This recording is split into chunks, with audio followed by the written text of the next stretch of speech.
orang yang sehat mental itu orang yang produktif, yang inovatif. Kalau kita mau maju ya harus sehat mental. Kamu harus mikir positif kayak Hmm. gitu. Jadi memang benar teman-teman, berpikiran positif itu berpengaruh banget. Mahasiswa yang penuh tekanan itu nggak inovatif. Halo semuanya, selamat pagi. Kenalin, aku Salsa, selaku moderator pada podcast Sospol hari ini.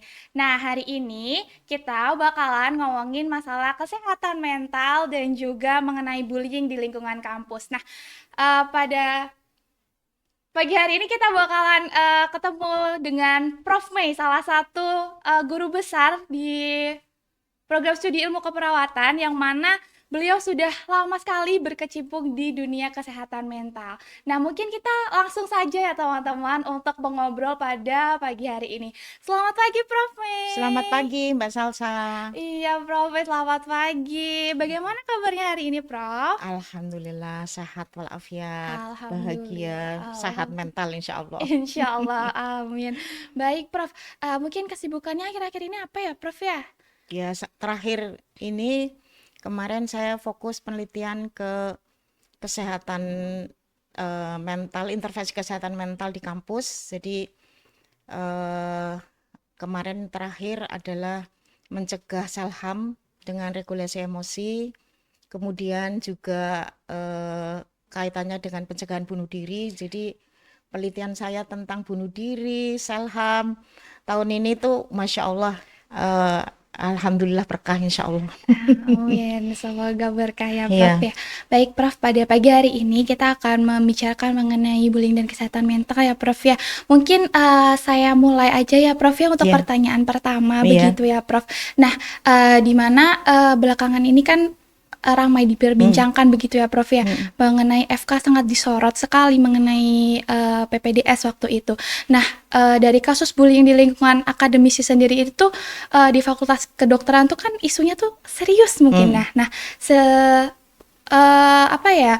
Mungkin definisi bullying sendiri itu seperti apa ya Prof? Karena kan mungkin masyarakat tuh berargumen bahwasannya kayak ini nih dimarah-marahin ini bullying, terus ini kayak diolok-olok ini bullying. Nah, mungkin bisa dijelaskan agar semua bisa mengerti begitu ya, bullying itu seperti apa begitu Prof? Ya, jadi bullying kan kalau lihat dari definisi itu kan penindasan, Oke. Mbak Salsa, atau perundungan.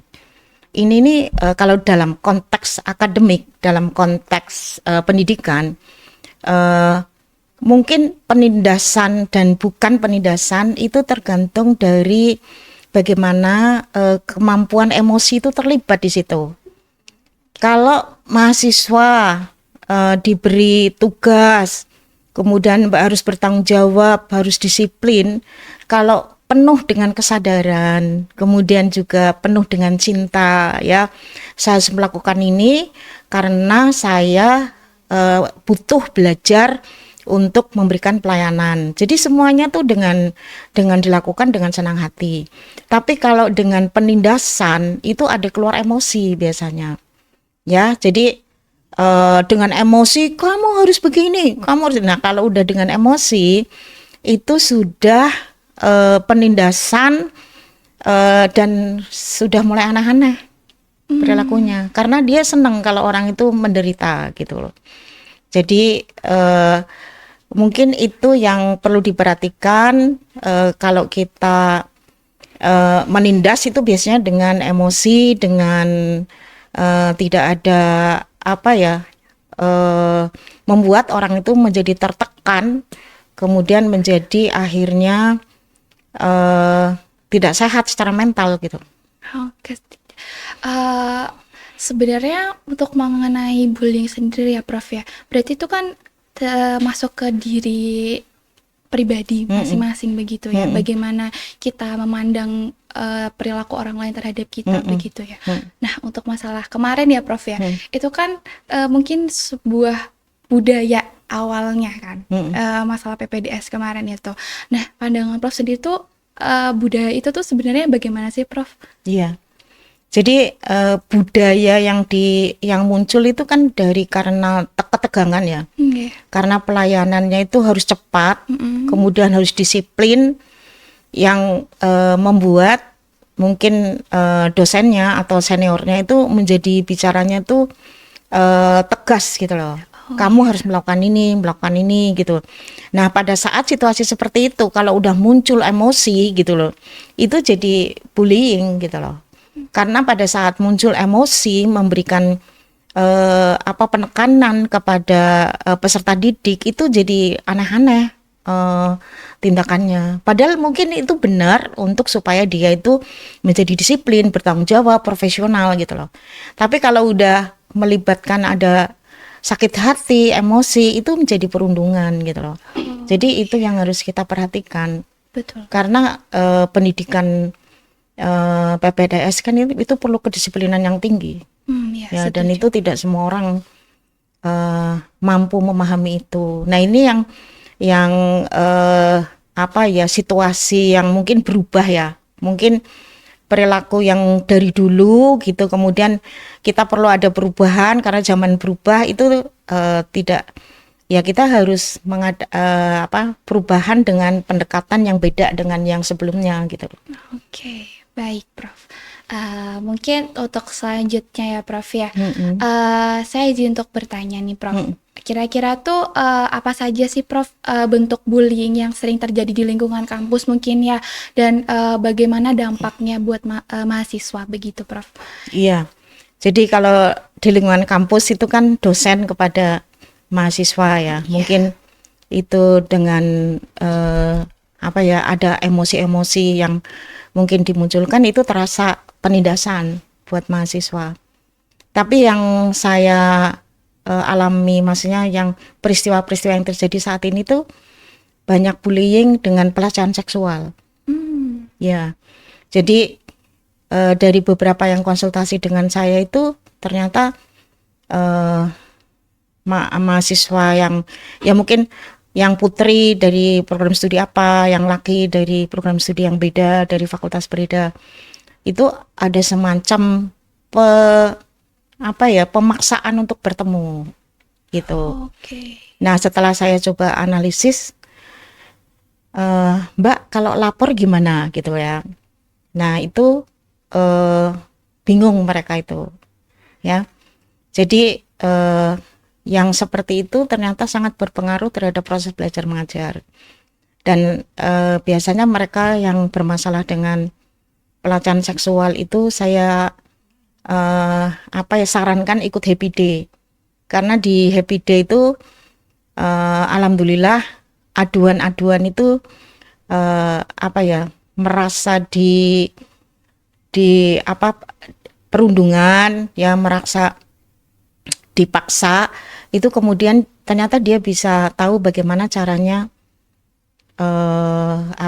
menghindari hal-hal seperti itu, dan itu sangat penting banget. Baik, ya, baik. Ya. Jadi itu sangat penting ya Prof ya, untuk bagaimana kita bisa meluapkan apa yang dirasakan mungkin ya lewat Happy Day bisa ya Prof ya.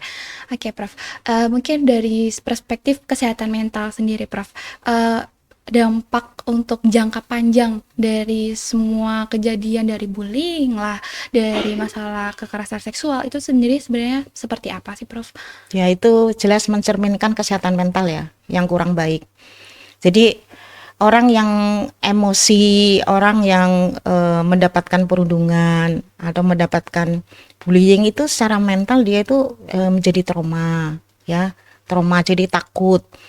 Kalau melakukan apa-apa takut, kemudian juga merasa rendah diri. Kenapa saya sudah tidak ada harganya? Itu yang sering saya hadapi mahasiswa itu seperti itu. Jadi akhirnya dia ya nggak bisa belajar dengan baik, nggak bisa berteman dengan baik, nggak bisa produktif, nggak bisa inovatif, karena nggak bisa fokus gitu. Jadi sangat mempengaruhi proses belajar mengajar, dan itu membuat dia itu berpengaruh terhadap kehidupannya jelas, sehingga seperti baperan ya, kemudian apa-apa cepat tersinggung, itu juga karena ada trauma dan ada emosi yang luar biasa yang dia hadapi, sehingga berpengaruh terhadap perilakunya. Oke, Ya. berarti secara tidak langsung, secara tidak sadar emosi kita, perilaku yang kadang baperan, kadang Mm-mm. kayak dikit-dikit marah Iya. dan gampang tersinggung, itu tuh secara tidak langsung bentuk emosi yang terpendam gitu ya, Prof, secara tidak Iya. langsung ya, Prof. Iya. Karena itu tadi merasa direndahkan gitu kan, merasa dihina itu harus di apa ya, diselesaikan dengan bagaimana dia tuh orang hebat, bagaimana kamu tuh orang yang kuat seperti itu harus dilatih. Mungkin untuk melatihnya sendiri nih, Prof, kan kadang ada perasaannya kayak nih nggak bisa deh kayaknya, kayak susah banget ya, kok sepertinya aku selalu ngerasa bahwasanya aku ngerasa kurang, aku begini, aku begitu. Itu cara ngelatih paling gampang yang paling bisa dilakukan di awal tuh seperti apa ya, Prof? Ya, saya pernah menghadapi mahasiswa, benar memang kalau sudah merasa dihina, sudah merasa direndahkan, merasa tidak ada harganya, itu saya tuh bolak-balik ini caranya gimana gitu loh, supaya dia tuh bangkit dan bisa menemukan dirinya yang hebat luar biasa. Nah, terus saya waktu itu pertemuan pertama gagal, kedua gagal. Terus kemudian pada saat pertemuan keempat tuh saya mencoba berperan sebagai ibu. Jadi saya peluk dia, kamu hebat gitu, kamu bisa menghadapi semuanya. Terus saya di situ ada saya beri spiritualnya, bahwa yang ngangkat kamu, yang membuat kamu lebih mulia, yang membuat kamu berharga itu hanya Allah. Itu saya ketemu di pertemuan keempat. Ya, kemudian setiap kali saya ketemu dia pasti saya peluk gitu loh. Supaya dia merasakan bahwa ada orang yang mau menolong kamu. Nah, alhamdulillah sekarang udah menjadi mahasiswa berprestasi, sudah cantik, sudah produktif, dan sudah inovatif. Ya, jadi di situ saya mengenalkan ada Allah yang menolong kamu. Itu karena bingung ini gimana caranya. Iya. Iya, tapi dengan mengenalkan Allah itu ternyata dia bisa bangkit. Ya, ada Allah yang menolong saya. Melibatkan Allah dalam Iya, setiap iya, perbuatannya. itu sangat efektif yang saya alami. Berarti kalau hatinya bersih, ikhlas, ridho, apa-apa ya ini libatin Allah, semuanya akan jauh lebih baik begitu ya, Iya, Prof ya. jadi semuanya tuh yang tadinya dia nggak suka sama orang tua, yang tadinya nggak ini, pada saat kita selesai dengan diri kita sendiri, semua orang itu baik semua, nggak ada masalah. Ya, Iya, betul, setuju. Mungkin saya izin bertanya mungkin ya, Prof ya. Hubungannya dengan dari bullying sendiri ke kesehatan mental di kalangan mahasiswa itu tuh hubungannya tuh seperti apa gitu ya, Prof? Kayak mungkin bisa Prof jelaskan gitu menurut Prof hubungannya bagaimana? iya. Jadi bullying yang terjadi ya, penindasan itu kan dari pendidikan di keluarga juga ya. Oke. Iya, jadi pendidikan keluarga yang kurang bahagia, kurang berkomunikasi dengan baik. Kemudian kalau merintah itu dengan kekerasan. Ya, itu ada seorang ibu tuh minta tolong ke saya, Bu, tolong dong anak saya diterapi gitu loh. Dia itu kenapa, Bu? Ini kata dokter bipolar katanya gitu. Terus iya saya datang ke rumahnya gitu. Ternyata yang perlu diterapi ibunya. Oh. Ya, karena setiap hari ibunya itu bangun sambil mentak-mentak, kamu harus sholat, kamu harus ngaji ya. Bayangan saya, Bu, saya kalau nggak gitu nanti anak saya itu jadi nggak solehah gitu loh. Tapi caranya dengan marah-marah setiap hari, anak itu tertekan. Kemudian saya terapi ibunya, dan ibunya ngaku bahwa dia tuh emosi gitu loh. Jadi di keluarganya itu perlu ada ini, kelihatannya perlu ada kelas keluarga untuk bagaimana tidak emosi menghadapi anak. Pada saat anak itu ditekan dengan emosi-emosi, dia mungkin jadi keluar perilakunya yang penuh emosi juga. di luar. Jadi dia nggak bisa ngontrol emosi juga gitu loh. Jadi kesehatan mentalnya jadi terganggu. Ya, jadi di luar dia juga mungkin mendapatkan bullying, di rumah mendapatkan bullying. Akhirnya kan kesehatan mental rendah banget. Itu. Jadi untuk menghindari perilaku-perilaku bullying itu ya rumah yang nyaman, yang bisa berkomunikasi dengan baik, bapak ibu yang saling menyayangkan. Karena ada ibu-ibu yang mengeluh ke saya tiap hari itu dimarahin suami saya di depan anak-anak. Itu tuh membuat anak itu kan bingung, lihat harusnya menjadi contoh yang baik di rumah, sehingga dia bisa juga bagaimana sih seorang ayah menyayangi ibu, kan dia juga harus belajar di situ.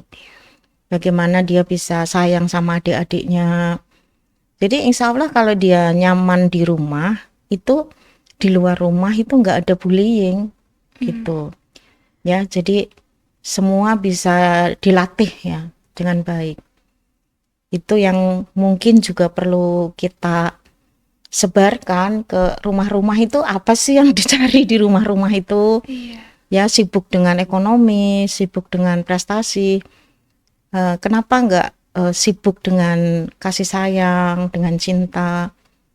Ternyata setelah saya pelajari di dalam keluarga itu harus ada cinta, dan itu hanya bisa cinta itu karena Allah gitu loh. Kekuatannya tuh karena Allah.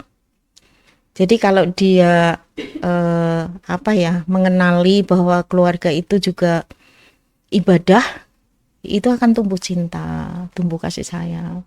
Kalau di rumah beres, nggak ada bullying di luar. Oh, Ya, berarti kalau semisal kita kan di lingkungan kampus kan ibaratnya rumah kedua. Berarti harus rumah pertamanya, keluarga Iya. di rumah dulu Iya. beres baru Iya. bisa dikatakan kamu bisa beres ketika kamu nanti di rumah kedua. Iya. Seperti itu ya, Prof ya. Iya. Ya, berarti keluarga itu sangat berpengaruh sekali terhadap kesehatan mental anak-anaknya. Iya. Ya, sama dengan dosen juga. Dosen juga harus ada cinta, harus ada kasih sayang. Jadi keluarnya itu menjadi rasa nyaman ya kepada mahasiswa. Jadi mungkin perlu juga latihan regulasi emosi untuk dosen.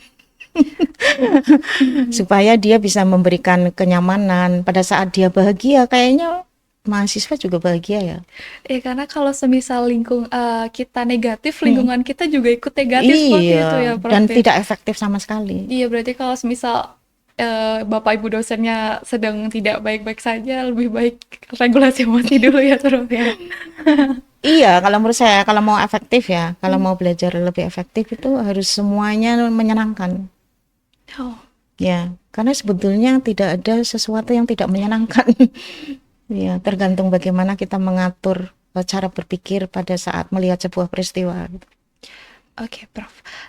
Berarti orang tua nggak cuma di rumah tapi juga di kampus begitu ya, Iya. Prof. Nah, kalau misal nih, Prof, di suatu posisi sebagai seorang mahasiswa dan seorang anak gitu. Entah orang tua di rumah ataupun orang tua di kampus itu memang tidak mendukung situasi lingkungannya.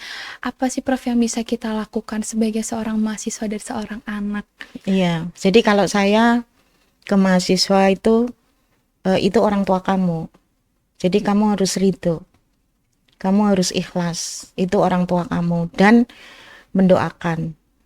Karena banyak mahasiswa yang mengeluh tentang bapak ibu saya, saya punya kakak tiri, macam-macam. Pokoknya kecewa dengan orang tua. Bahkan ada yang bercerai, satunya di Palembang, satunya di Jakarta, anaknya di Semarang gitu ya. Jadi itu kamu harus ridho, harus memaafkan orang tua dan didoakan. Pokoknya kamu nggak usah mikir orang tua saya gini-gini, bapak saya nanti takut ya punya suami seperti bapak saya, padahal bapak saya itu nggak baik gini-gini. Itu kan jadi stres sendiri gitu, dan itu berpengaruh terhadap perilaku dia. Jadi intinya itu terima orang tua, ridho, ikhlas, itu orang tua kamu, dan didoakan. Insya Allah itu bekal kamu jadi orang mulia, dan itu ternyata lebih tenang. Saya 3 kali pertemuan itu ada orang yang marah-marah sama orang tuanya, sekarang terima kasih ya Bu sudah membimbing saya udah ridho sama bapak ibu saya. Ya, ridho dan mendoakan Iya, gitu. berarti kalau semisal nih teman-teman di rumah nih Sobat Sospol nih Iya. ya, kalau semisal dihadapkan dengan orang tua yang sering marah-marah atau bahkan dosennya itu juga sering marah-marah, mungkin kita harus lebih ridho, lebih ikhlas Mm-mm. gitu doain ibu bapaknya, Mm. doain dosennya semoga umur panjang, Mm-mm. begitu ya Bu, Ibu Mm. ya Prof ya, Iya, sehat selalu, iya. begitu ya Prof. Karena apapun yang kalau misalnya kita ikhlas, Mm-mm. kita ridho, insya Allah semua baik-baik saja, Iya, begitu ya Prof. mahasiswa tuh ada yang takut ketemu dosen juga. Saya bilang, Iya. coba kamu tenang dulu gitu. Kamu itu pembimbing kamu harus ridho. Kemudian didoakan, coba semuanya baik-baik saja kok. Kadang-kadang kayak yang gitu kan, Iya. ada mahasiswa yang takut mau Iya ketemu gitu. betul, Iya, ada perasaan kayak, aduh nanti dimarahin lagi, iya, aduh nanti outfitnya disalahin lagi, iya, aduh nanti etikanya disalahin lagi. Padahal kadang tuh kan kita udah yang sampai mendak-mendak banget, kelihatan mm-mm, kan Prof, terus takut ya nanti mm-mm. diginiin gimana gitu. Tapi ternyata, alhamdulillah, nggak ada apa-apa. Udah, kamu kalau ini berdoa, berpikir positif. Itu dosen pembimbing kamu, saya bilang gitu. Kamu harus terima apa adanya. Semangat dia, disuruh ini nurut, disuruh itu nurut. Akhirnya selesai juga.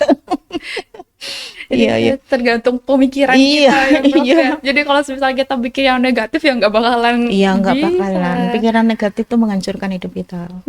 Setuju, setuju. Iya, iya. Iya, tadi teman-teman aku di belakang sempat ngobrol sama Prof ya, terus kayak aku sempat mikir kayak, aduh nih aku gendut banget, aku begini, terus kayak Prof ngendiko bahwasannya kamu harus mikir positif kayak gitu. Hmm, Jadi memang benar teman-teman, berpikiran positif itu berpengaruh banget buat kehidupan kita dan buat gimana kita mau melangkah untuk melakukan sesuatu seperti itu. iya. Nah, kita lanjut ke pertanyaan selanjutnya nih, Prof. Nah, selanjutnya nih saya izin tanya, kira-kira langkah-langkah yang bisa diambil sama pihak fakultas nih, Prof, maupun universitas untuk mencegah bullying, untuk mendukung kesehatan mental mahasiswa.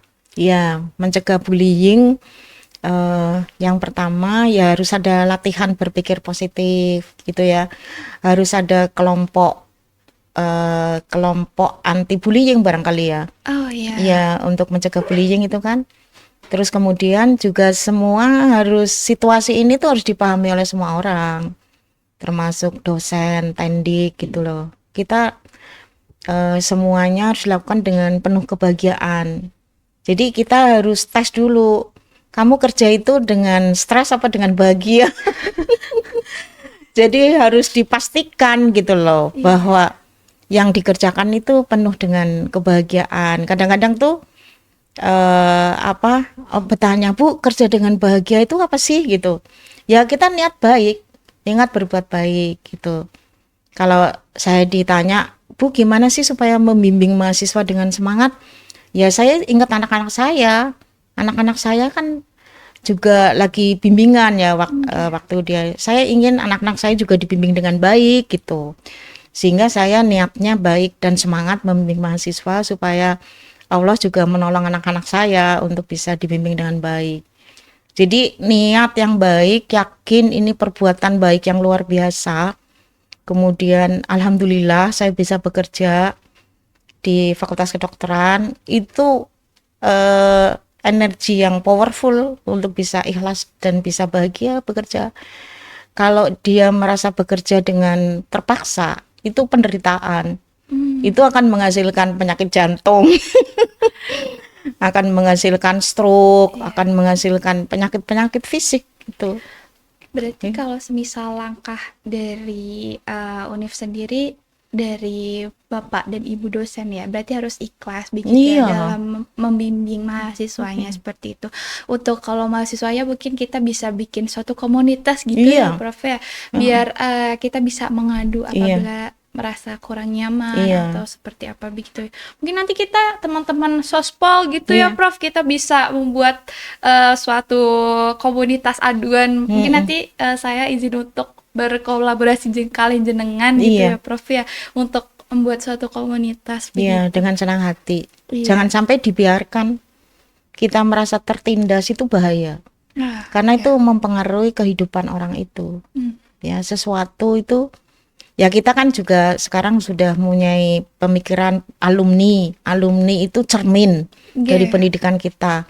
Kalau kita pendidikan dengan rasa cinta, rasa kasih sayang, kemudian niat baik untuk menumbuhkan mahasiswa, mereka juga jadi alumni yang baik kalau menurut saya. Alumni yang mencintai alma maternya itu. Itu kalau saya perkembangannya tuh luar biasa ya. Karena kalau tidak ada sistem yang bagaimana alumni mendukung program kita kan mungkin kita nggak pernah evaluasi. Ya, Ya, betul. kita kan sekarang kalau bagaimana alumni itu berperan ke kita itu kan cermin. Ya. Bagaimana kita mendidik mereka. Oke. Berarti secara tidak langsung adalah alumni itu cerminan adik-adiknya, Iya, dosen adalah cerminan para alumni, iya, seperti itu. iya betul. Iya. Kalau begitu, secara gak langsung nih, saya ingin tanya mengenai peran dosen dan tenaga pengajar mungkin ya, Prof, dalam menciptakan suasana yang aman bagi mahasiswanya itu seperti apa ya, Prof? Ya, dia harus aman dulu. Ya, dosen harus selesai dulu dengan dirinya sendiri. Dia sudah nggak ada masalah. Kemudian dia pada saat mengajar, pada saat membimbing itu dengan perasaan yang senang, bahagia gitu loh. Itu nanti banyak keajaiban kalau menurut saya. Jadi sangat gampang ya kita membahagiakan orang lain. Bahagiakan diri kita, semua orang kan bahagia. Karena kalau kita mau membahagiakan orang lain butuh diberi bahagia dulu ya, Prof. Iya, Kebutuhan kita harus terpenuhi terlebih Iya. dahulu sebelum memenuhi kebutuhan orang lain. iya, Karena ketika kita merasa kebutuhan kita belum terpenuhi, kita tidak akan bisa memberikan sesuatu kepada orang lain seperti betul. itu. Iya, itu harus latihan. Tidak bisa langsung, kita harus latihan itu. Karena itu masalah rasa, Iya. masalah pikiran, masalah hati itu ternyata harus dilatih. Nggak bisa kamu harus sabar, kamu harus bahagia, nggak bisa, harus dilatih. Iya. Dan itu kalau sudah merasakan luar biasa jadi dosen, luar biasa ya mahasiswa saya bisa menjadi orang yang berguna. Itu perasaan-perasaan itu harus ada pada seorang dosen supaya dia bisa mengimprove ya perasaan bahagianya, bukan hanya ilmu loh ya, tapi perasaan bahagianya sehingga dia mengajar dengan penuh kebahagiaan dan mahasiswa juga senang gitu loh. Jangan sampai belajar dengan menekan-nekan, nanti mahasiswa yang penuh tekanan itu nggak inovatif. Setuju. Ya, Ya. ya. Jadi kalau kita mau mahasiswa yang inovatif berarti harus dosennya juga ibaratnya mendukung. Iya. Prof ya. Kadang-kadang saya juga banyak belajar dengan mahasiswa. Mahasiswa itu orang-orang hebat kalau menurut saya. Karena saya improve kemampuan saya mengajar itu ya dari mahasiswa. Ya, dari kok mahasiswanya diam aja, kok mahasiswa aktif, itu kan saya belajar bagaimana supaya mengajar dengan bahagia. Baik. Ya. Mungkin ini pertanyaan selanjutnya ya, Prof. ya. Kita kan tadi sudah membahas mungkin gimana untuk menangani perasaan seperti ini, seperti itu, terus masalah orang tua juga, masalah para dosen. Nah, nih Prof, kalau semisal nih mahasiswanya ngerasa dibully, ngerasa ditindas gitu ya, Prof. Terus ngerasa bahwa dirinya tuh nggak aman, Prof. Entah di rumah, entah di lingkungan kampus gitu ya, Prof. Nah, kira-kira tuh bisa melaporin kasus yang dia rasakan tuh lewat mana sih, Prof? Ya. Jadi pertama mahasiswa harus tahu bahwa saya punya masalah. Iya. Ya, karena tidak semua orang dibullying itu bermasalah. Kadang-kadang malah dia itu dapat hikmah dari bullying sehingga dia menjadi kuat. Tapi pada saat dia merasa tertekan, merasa banyak mempengaruhi perilaku yang dia tidak optimal, dia harus tahu saya punya masalah. Dan kalau saya punya masalah, harus cari tahu gitu loh. Saya tuh harus ngomong sama siapa gitu loh. Karena orang-orang yang merasa tertekan tuh dia harus punya teman yang lebih senior gitu. Atau dia harus ketemu untuk konsultasi. dia harus cari ilmunya, bagaimana mengatasi tekanan-tekanan yang dia hadapi. Jadi kesempatan dia belajar sebetulnya. Jadi peristiwa apapun itu pasti ada hikmahnya kalau dia tahu ini saya harus cari kemana. Nanti di situ banyak keajaiban yang dia temui. Jadi beberapa orang tuh ya yang ikut Happy Day itu misalnya dari hukum. Dia itu ada ide untuk bunuh diri. Tapi dia juga pengen tahu saya ini harus kemana gitu loh. Dia sadar bahwa saya itu punya masalah gitu loh. Terus cari-cari terus ada temennya bilang, "Bu, Mbak ikut Happy Day aja," gitu loh. Nah, berarti kan dia tahu saya punya masalah. Iya. Terus saat Happy Day ditemukan saya masalahnya ini.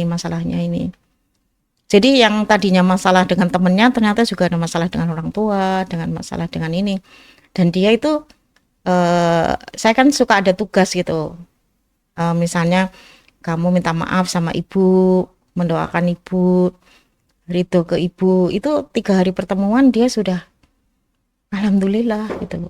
Saya udah nggak rendah diri lagi, saya sudah nggak punya pikiran-pikiran bunuh diri, saya nggak punya pikiran untuk self harm, dan dia lebih tenang dan berani berusaha ya. Kebetulan bapak ibunya juga ekonominya rendah, jadi dia itu apa ya, disuruh teman-temannya kemana-kemana, kemudian dikasih uang 5.000, 10.000 kan gitu. Akhirnya semangat untuk bisa hidup lebih baik gitu. Kadang ada perasaan takut, Iya, cemas, dan ngerasa bisa nggak ya gitu. iya. Nah, itu tuh cara untuk mengatasi hal tersebut seperti apa sih, Prof? Iya, jadi apa ya? Saya itu ada namanya fasilitator ya, yang saya mengembangkan konsep intervensi kesehatan mental itu. Biasanya dia tuh juga ketemunya kakak kelas. Ya, kalau memang ada dia butuh itu. Ya, mungkin nanti perlu dikembangkan peer group, peer support group ya, untuk orang-orang seperti itu. Karena dari peristiwa yang saya alami itu, saya itu mau kemana ya? Dia tuh kayak orang bingung gitu loh. Gitu kan? Berarti ada sebuah sistem yang semua orang tahu. Saya kalau kena ini saya harus ke sini gitu. Kelihatannya harus clear, harus tahu gitu loh. Sekarang kayaknya belum. Jadi masih bingung sendiri. Pada saat dia mencari-cari, kemudian ada yang ngasih tahu, baru dia datang gitu. Sekarang kita harus paham betul bahwa ada sistem di fakultas yang kemana dia harus bertanya untuk menyelesaikan masalah dia. Itu kelihatannya perlu jelas. Ya. Karena memang terlalu banyak orang yang butuh bantuan kalau menurut saya. Iya, karena kadang ada yang perasaan takut kayak, ini harus mulai dari mana ya? Iya, Banyak yang mempertanyakan itu. iya. Dan itu harus segera dijawab. Iya. Kalau enggak nanti kasihan. Jadi Prof itu sempat membahas mengenai Happy Day dan beberapa program mungkin ya tadi ya. Mungkin bisa dijelaskan kali ya Prof ya, itu tentang Happy Day itu apa? Biar teman-teman sospol, sobat sospol di rumah tuh tahu begitu Prof. Ya, Happy Day itu tahun 2002 kalau nggak salah saya mulai merintis ya, walaupun aktifnya sekarang. Jadi waktu itu saya penelitian tentang kesepian mahasiswa. Jadi ternyata mahasiswa itu banyak yang kesepian ya. Dari 230 survei yang saya lakukan itu ada 78 orang yang kesepian berat. Dan setelah saya coba mengidentifikasi, itu ada mahasiswa yang dari semester 1 sampai semester 6 itu setiap malam dia itu begadang ya di kafe-kafe karena dia kesepian gitu. Terus ada juga yang masalah dengan dengan temannya, masalah dengan pacarnya. Itu misalnya saya takut untuk pisah dengan dia karena kesepian, padahal sudah disakiti. Jadi kesepian itu ternyata penyakit yang membahayakan, penyakit yang mematikan kalau saya bilang. Karena banyak pelecehan seksual itu juga dari kesepian. Nah di situ saya kalau ngelihat mahasiswa tuh kok mukanya kok kayak mengkerut-mengkerut gitu. Kayaknya perlu ada happy day gitu loh. Itu spontan aja gitu loh. Waktu itu waktu pertama kali happy day itu yang daftar banyak tapi yang datang cuma 6. Karena ternyata pas waktu kuliah gitu. Akhirnya kita setiap hari Sabtu dan alhamdulillah sudah rutin ya, antara yang datang itu minimal 10, 30 gitu ya, ada 20. Itu ternyata ya alhamdulillah mereka merasa terbantu dengan happy day. Apa dan mudah-mudahan kemarin saya ketemu sama dokter spesialis jiwa di RSND, katanya sekarang nggak ada kok mahasiswa keperawatan yang ke poliklinik jiwa Bu, katanya gitu ya, karena ya mudah-mudahan dengan happy day itu mengurangi orang-orang yang mau ide bunuh diri atau self harm atau dia merasa tidak ada gunanya gitu, dia bisa tahu bahwa dia itu sebetulnya orang-orang hebat ya, yang orang-orang kuat yang harus belajar dari apa yang dialami gitu. Itu happy day ya. Kalau sahabat bahagia saya juga di Maskam, masjid kampus itu biasanya saya fokusnya ke coping spiritual ya. Saya kan dasarnya mindfulness ya, jadi pada saat kita latihan misalnya Bismillahirrahmanirrahim dengan merasakan dan memikirkan Allah tuh sayang kita tidak pernah berhenti loh. Allah tuh sayang kita itu dalam kondisi apapun. Itu dirasakan dan itu powerful. Orang-orang yang merasa Allah sayang sama saya, itu dia itu seperti ada jalan keluar yang banyak dan tenang dan menjadi kuat. Itu misalnya karena pengembangan spiritual saya itu dari mindfulness.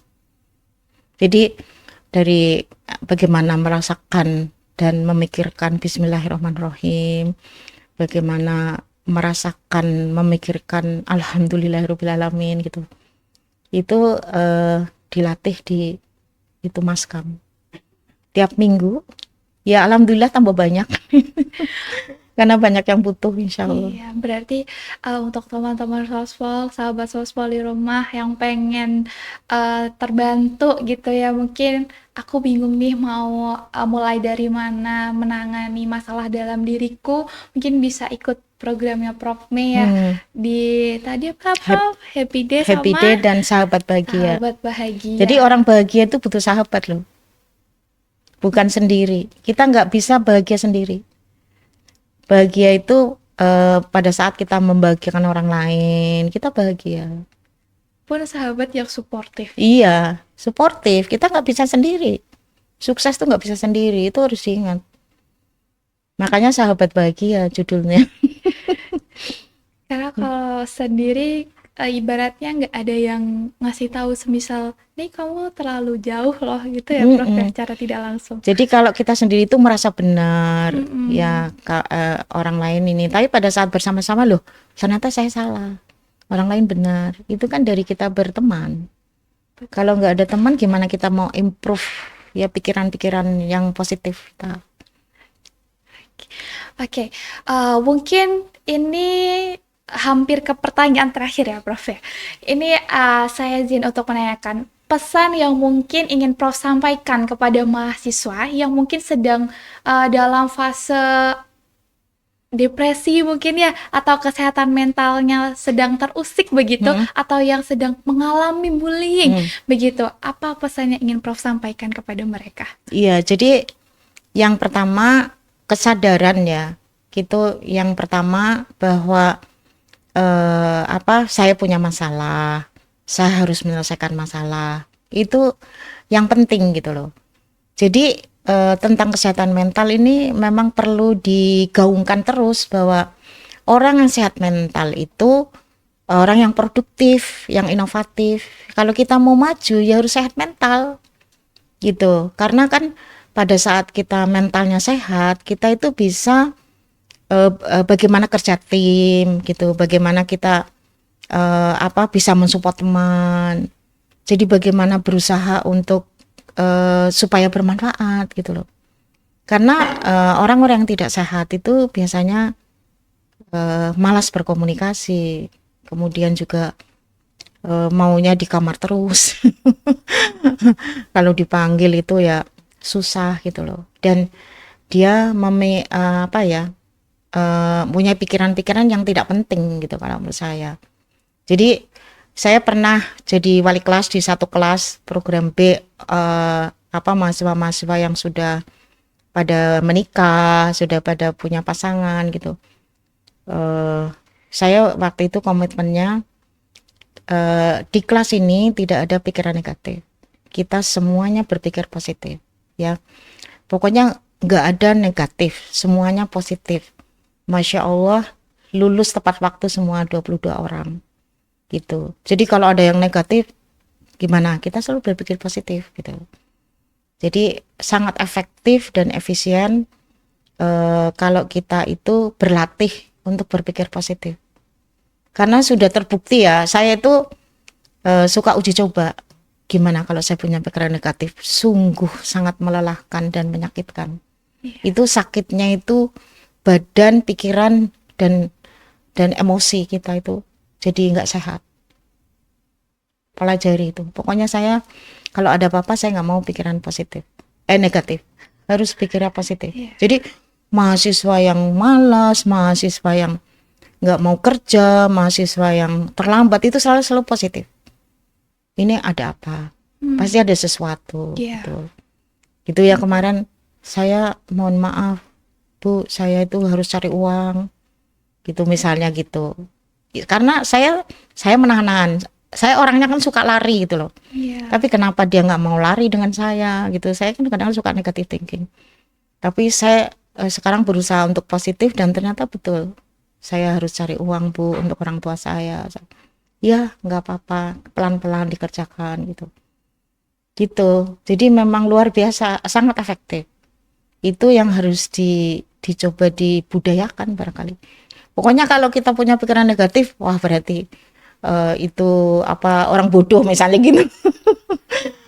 Begitu Mbak, insya Allah dengan budaya-budaya yang sedikit demi sedikit. Kalau saya punya pikiran Happy Day itu pengembangan budaya baru, berpikir positif, kemudian selalu bahagia. Nanti saya bayangannya mereka tuh juga menyebarkan ke teman-teman yang lain gitu. Ya, misalnya dia menyebarkan ke 5 orang aja kan lumayan. Misalnya 30 kali 5 150 orang. Gitu. 150 orang yang terbantu. Iya, dan kita itu harus peduli loh dengan orang lain kalau kita mau sukses. Jangan sibuk dengan diri sendiri. Karena kalau yang saya yakini ya, kalau kita sibuk dengan diri sendiri itu sampai mati nggak selesai. Kita harus memikirkan bagaimana kita bisa menolong orang lain. Itu prinsip Happy Day itu. Berarti bisa kita tarik kesimpulan ya Prof ya, bahwasannya kebahagiaan itu sangat penting untuk kesehatan mental. Betul. Dan bagaimana kita melihat perilaku orang lain terhadap kita itu tuh sangat berpengaruh sekali terhadap pemikiran kita, begitu. Betul. Ya Prof ya. Jadi kalau misal teman-teman sekalian nih yang di rumah ngerasa kayak aduh kok dia jahat banget ya sama aku, mungkin bisa aja berpikir bahwa oh mungkin dia lagi capek, terus kita doain semoga segala masalahnya cepat selesai. Seperti itu. Dan untuk teman-teman yang mungkin ada masalah atau ingin punya teman yang suportif, bisa gabung di programnya Prof May, begitu insya Allah. Prof. Dan ini juga mungkin nanti ada orang tua yang melihat ya bahwasannya peran orang tua itu penting banget untuk anaknya. Jadi Bapak Ibu semisal kadang mengakui suatu kesalahan tuh nggak salah kok ya Prof ya. Bukan berarti orang tua tuh selalu benar kok ya Prof ya. Jadi semisal Bapak Ibu merasa bahwasannya mungkin saya ada salah terhadap anak saya, bisa minta maaf ke anak-anaknya. Dan sebagai seorang anak tentunya kita juga bisa memaafkan dan selalu mendoakan entah orang tua di rumah ataupun orang tua di kampus, yaitu Bapak Ibu dosen. Seperti itu ya Prof ya. Oke. Ini kira-kira tuh kalau misal di FK tuh ada seperti layanan aduan begitu buatan sih Prof? Ya yang saya tahu tuh ada curcol ya. Oh iya. Iya, bagaimana itu itu di mana-mana loh itu. Oh iya. Pakai untuk scan itu. Ya, jadi tinggal komplain aja kalau, dan itu cepat sekali responnya dari Fakultas Kedokteran, dari Pak Dekan. Baik. Ya, kalau ada keluhan-keluhan. Jadi sebenarnya FK sendiri itu sudah memfasilitasi ya, Prof, ya, Iya. ada fasilitas untuk penanganan segala permasalahan dari betul. apa yang dirasakan mahasiswanya Betul. begitu ya. Jadi FK nggak diem aja ibaratnya seperti iya. itu ya, Prof. Mungkin kan ada stigma yang kayak, ini FK mana nih suaranya? Padahal sebenarnya FK juga ada tindakan Sudah. sendiri ya, Iya. Prof ya. Iya. Baik. Yes. Iya, teman-teman gimana untuk pertemuan kali ini? Kayaknya seru banget gak sih mau ngomongin masalah bullying sama kesehatan mental. Kalau aku sendiri sih kayak mikir, oh iya berarti aku harus lebih berpikiran positif terhadap apapun gitu. Karena aku sendiri anaknya sebenarnya insecurean. Jujur saya insecurean, Prof. Kayak mikirnya kadang terlalu sering mikir negatif gitu. Setelah ngobrol sama Prof Mei kayak, oh ternyata harus seperti ini ya, begitu. Mungkin karena sudah memasuki jam yang kita sepakati di awal ya, Iya, mungkin ya iya. sudah selesai waktunya ya, Prof.